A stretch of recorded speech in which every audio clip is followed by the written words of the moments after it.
A poor man was married to a beautiful woman. The man and his wife never quarreled. The husband loved his wife. The wife loved her husband. They were very happy. But this happy couple had a rich, handsome neighbor. He saw the poor man's beautiful wife, and he fell in love with her. "I want to marry her myself," he thought, every day. When the woman's husband was working in the fields, the rich man went to the poor man's house. "You're a beautiful woman," he said to the poor man's wife, "but your clothes are old. Why doesn't your husband buy new, pretty clothes for you? I'm sure he doesn't love you. If he loved you, he would buy wonderful clothes for you. Divorce him and marry me. I will buy you beautiful new clothes, the best in the land. Then you will be the most beautiful woman in Ethiopia." At first, the woman didn't listen to the rich man. But he came to her house every day, and every day he said the same things. At last, she began to think, perhaps my neighbor is right.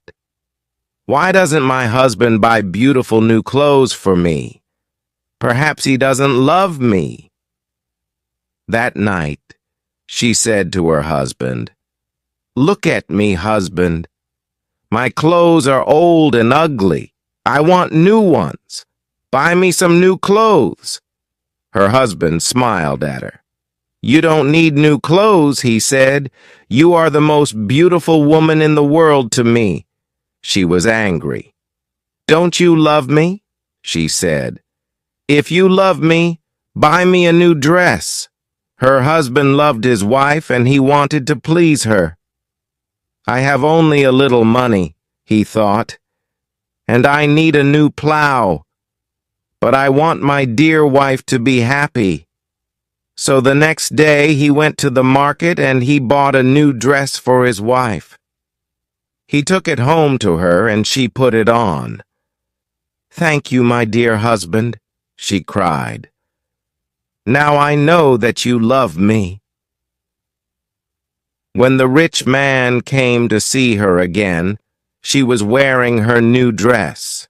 "You see," she said to him, "my husband loves me very much. He bought me this beautiful new dress." The rich man shook his head. "But a good husband doesn't only give his wife new clothes," he said. "He gives her gold. Where's your gold necklace? Where are your gold rings? Why doesn't your husband give you those?" He opened a box and showed her some beautiful gold jewelry. "Look at these," he said. "Divorce your husband and marry me, and I will give all these to you." The woman did not listen to him. "Go away," she said. "I love my husband and he loves me, and we are happy together." But the rich man came again every day, and every day he showed her the box of jewelry. At last she began to think, perhaps the rich man is right. Why doesn't my husband buy gold for me? Doesn't he love me? That day she didn't make a fire. She didn't cook a meal. Her husband came home late, after a long day in the fields. He was tired and hungry. "There's no dinner for you tonight," his wife said. "You don't love me." "What?" her husband cried. "But my darling, I love you more than anything. You are the most wonderful person in the world." "Then why don't you buy me some gold jewelry?" she said. When a man loves his wife, he gives her a gold necklace and rings for her fingers. Her husband looked worried. "I spent money on her new clothes," he thought. "How can I find more for gold?" I'll go and see my brother. Perhaps he will lend me the money. I must buy gold for my dear wife. I want her to be happy. The next day he went to visit his brother. Lend me some money, brother, he said, and I will work for you in your field. All right, his brother said, but you must work hard. There are many stones in my field, and you must move them all away.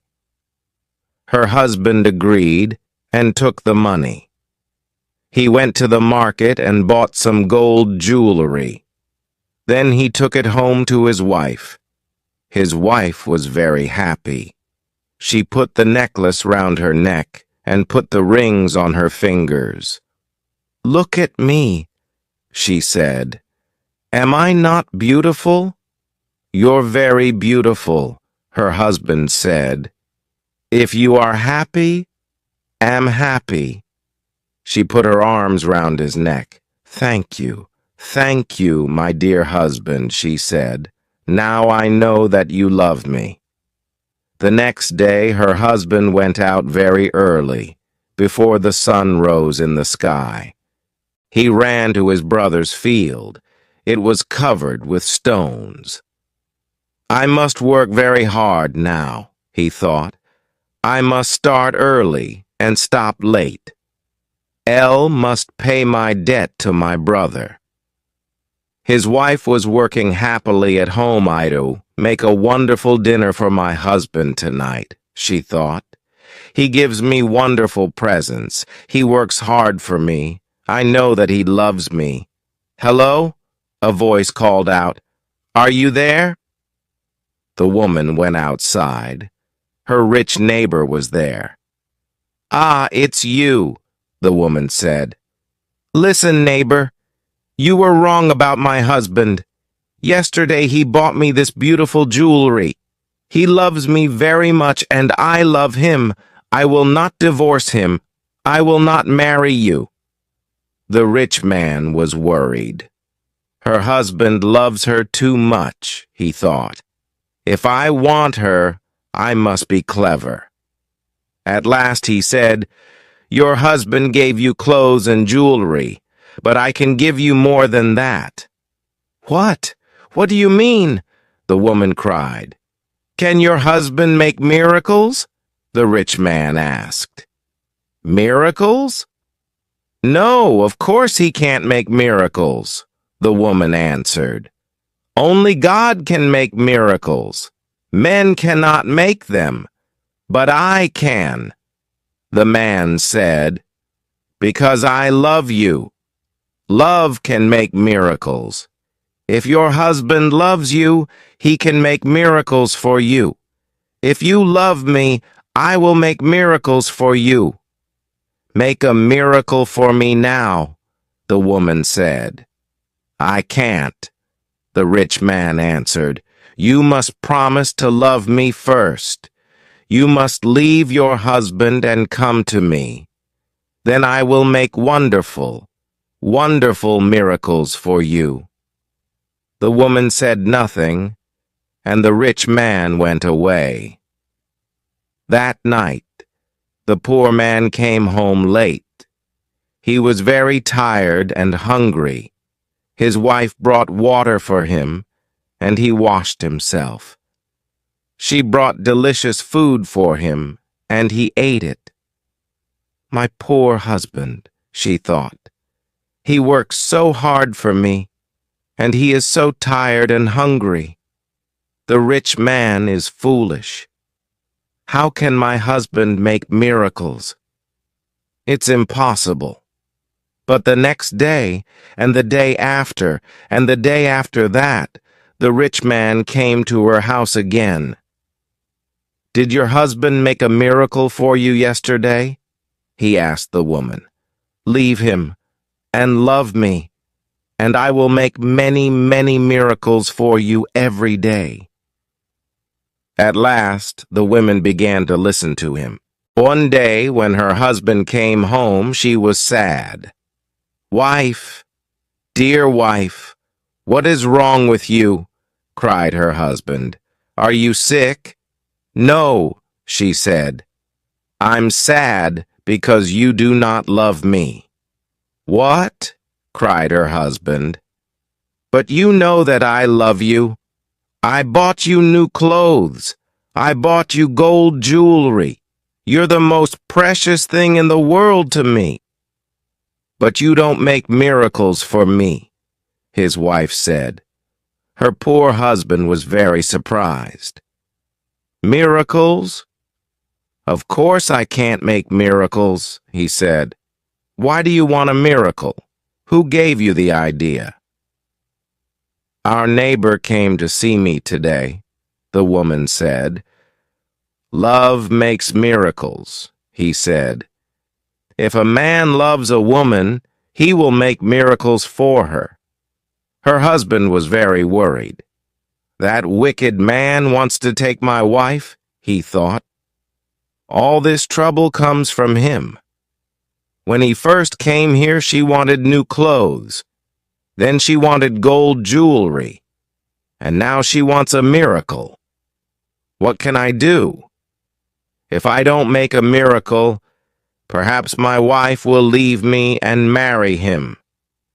The next day he went slowly to work in his brother's field. "I must pray," he thought.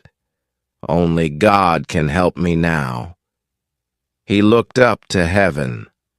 "O Lord God," he prayed, "please help me to make a miracle. I love my wife and I want to keep her. Don't let this rich man take her from me." He worked all morning.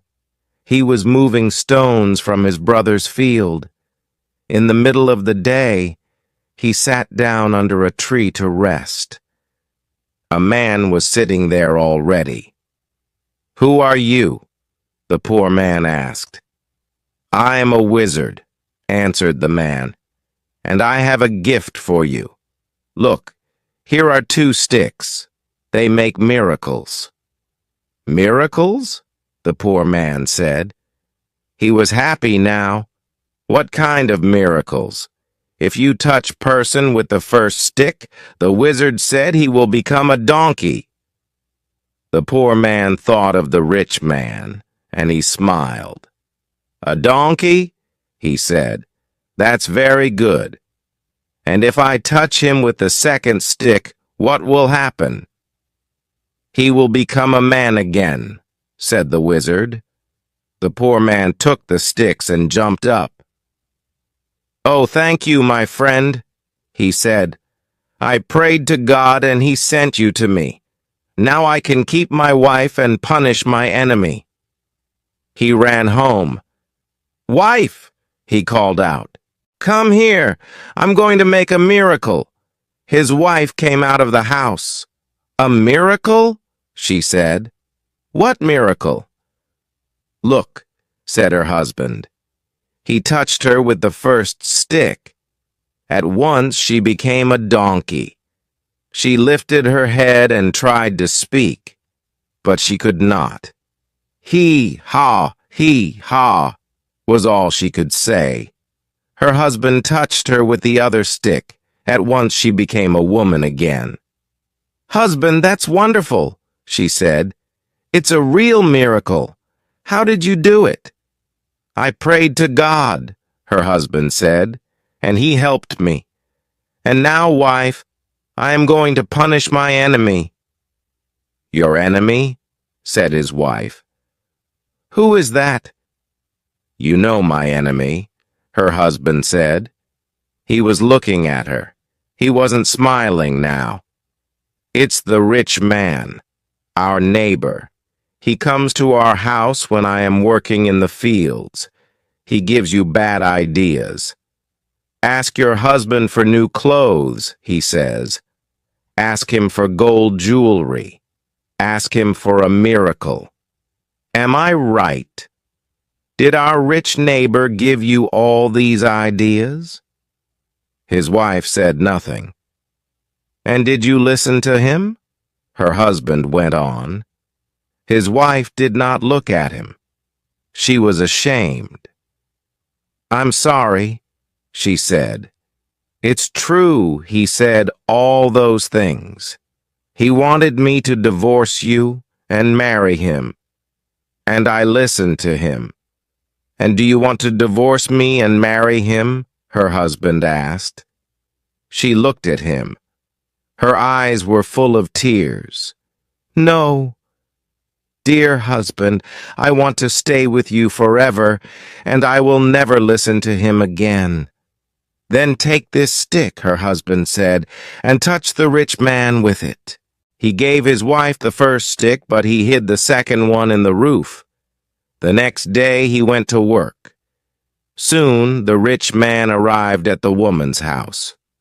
Well, he asked her, and can your husband make miracles yet? Yes, she said, and she touched him with the first stick. At once, the rich man changed into a donkey. Now, said the woman, you can go to work and help my dear husband. She took the donkey out to the fields. Her husband was working there. He was moving stones from his brother's field. Ah, he said, a donkey. Now I can finish the job quickly. From that day, the poor man gave the donkey many heavy loads to carry. The donkey carried stones away from the fields. It took sacks of teff to the market, and it brought flour and coffee home again. For many years, the donkey worked for the poor man. The poor man was not so poor now. The donkey was helping him. He was becoming richer.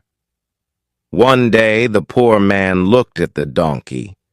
It was tired and old. It stood still. Its head was bent down. The poor man was sorry for it. He went into his house and brought out the second stick. Then he touched the donkey with it. At once the rich man stood there. But he was not a handsome young man now. He was old. His back was bent. He was very, very tired. You tried to take my wife away from me, the poor man said. That was wrong. Go home now. Don't look at other men's wives again. The rich man went away, and he never came back again. But the poor man and his wife lived happily together for many more years.